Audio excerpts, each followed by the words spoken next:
ओम नमः शिवाय। यो कथा हो भगवान शिवको रुद्र स्वरूप महाकालको। भगवान शिवलाई हामीले धेरै नामले जान्दछौँ। भोलेनाथ, महादेव, शम्भु, शिव र महाकाल पनि। तर महाकाल भन्ने नामको अर्थ उत्पत्ति र गहिरो रहस्य कसरी जन्मियो, यसका बारेमा यहाँ विस्तृत रूपमा पौराणिक परम्परा र आध्यात्मिक अर्थसँगै बुझ्नेछौँ। यो कथा विश्वका प्राचीन हिन्दू ग्रन्थहरूबाट प्रेरित छ। शिवपुराण, रुद्र संहिता, स्कन्द पुराण, वराह पुराण लगायतका स्रोतहरूले महाकालको स्वरूप र महिमा वर्णन गरेका छन्। समयभन्दा पर सबैभन्दा पहिले बुझ्नुपर्छ महाकाल के हो। महा भन्नाले विशाल, महान र काल भन्नाले समय हुन्छ। जब समयले सबैलाई आदेश दिन्छ, जन्म, बुढ्यौली, मृत्यु, त्यसमाथि शासन गर्ने शक्ति को हो? त्यही शक्ति महाकाल हो। समयभन्दा पनि पार गरेको स्वरूप महाकालको स्वरूप।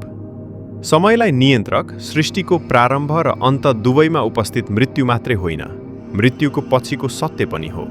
आत्मा र चेतनालाई अन्त्यभन्दा पछिको चेतनातर्फ ल्याउने शक्ति हो महाकाललाई।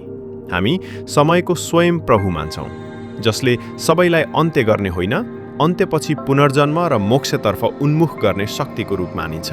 पुराण अनुसार महाकालको उत्पत्ति भगवान शिवको आत्मस्वरूपबाट भएको मानिन्छ। शिव स्वयं अनादि र अनन्त छन्। उनी जन्मेका होइनन्, तर अनन्त चेतनाको साक्षी र बोध हुन्। जब सृष्टिको चक्र सुरु भयो, ब्रह्मा र विष्णुबीच श्रेष्ठताको प्रश्न आयो। त्यसैबाट भगवान शिवको उग्र रूप रुद्र प्रकट भयो। रुद्र भन्नाले त्यो देवता हो जसले भय, मृत्यु र समयको शक्तिलाई सिधै सामना गर्छ। यही रुद्र स्वरूपको गहन रूप नै महाकाल मानिन्छ। समय ब्रह्मा, सृष्टिको रचनाकार, र विष्णु, पालनकर्ता, बीच श्रेष्ठताको प्रश्न आयो। दुवैले आफू श्रेष्ठ भनेर दाबी गरे। त्यस समयमा परमेश्वर शिवले महाकालको रूप धारण गरेर उत्सर्जित चेतनाको अन्त्य र प्रारम्भ दुवैको सत्य देखाउनु भयो। शिवले समयभन्दा पनि माथि खडा भएर विरोधको अन्त्य गर्दै सत्य र दूरदर्शिताको ज्ञान प्रदान गर्नुभयो। यस प्रकार शिवको रुद्र स्वरूपबाट महाकालको रूप जन्मिएको मानिन्छ, जसले समय, मृत्यु, कर्म र मोक्षका सबै आयामलाई नियन्त्रित गर्छ। महाकाल केवल एक ऐतिहासिक पात्र होइनन्, उनी आध्यात्मिक अवस्थाको प्रतिनिधित्व पनि हुन्। समय र मृत्युको पार जाने शक्ति। जब हामी भगवान शिवको ध्यान गर्छौँ, हामी केवल एक देवता होइन, समय र मृत्युको पार जाने मार्गको प्रतीकसँग जुद्धछौँ। महाकाल भन्नाको अर्थ यही हो, समय र मृत्यु दुवैलाई पार गरी आत्मालाई वास्तविकताको उद्गमतिर लग्दै जाने शक्ति। सनातन परम्परामा महाकालको उपासना यसकारण गरिन्छ। समयलाई स्वीकार गर्ने, मृत्युको भयलाई पार गर्ने, चेतनालाई मुक्त गर्ने, मोक्षतिर उन्मुख गर्न। यो त्यही दिव्य स्वरूप हो जुन समयभन्दा पनि पार छ। उज्जैनको पावन मन्दिर भारतीय हिन्दू परम्परामा महाकालेश्वर ज्योतिलिङ्ग एक प्रमुख स्थान हो। मध्य प्रदेशको उज्जैन नगरमा स्थित यो ज्योतिलिङ्ग 12 मध्ये एक हो, जसलाई विशेष पवित्र मानिन्छ। पौराणिक कथा भन्छ, भगवान शिवले उज्जैनमा आफूलाई महाकालको रूप धारण गरेर प्रकट गरे, जहाँ भक्तजनलाई मोक्ष र दैवी शक्ति प्राप्त हुने मानिन्छ।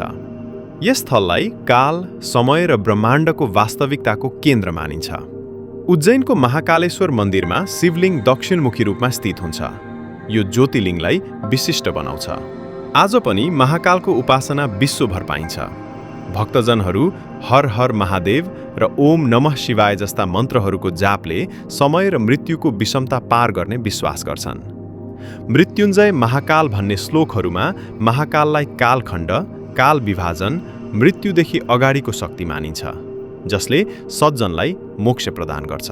महाकालको ध्यानले आत्माको आत्मनिरीक्षण, समयको सिमानालाई पार, मोक्षको मार्ग, उन्मुक्त अनि जीवनको सत्य अनुभव प्रदान गर्दछ। यो समय, मृत्यु र चेतनाको गहिरो दर्शन पनि हो। महाकाल हामीलाई सिकाउँछन् भयलाई सामना गर्ने, मृत्युलाई परिवर्तनको हिस्सा मान्ने आत्मालाई वास्तविकतासँग जोड्ने, जीवनलाई सत्य र प्रकाशले समृद्ध बनाउने। महाकाल केवल भगवान शिवको रूप होइन, उनी समयको नियन्ता, मृत्युको पारगामी शक्ति, चेतनाको उन्नायक र मोक्षको प्रकाश हुन्। उनी अनादि र अनन्त स्वरूपका देव हुन्।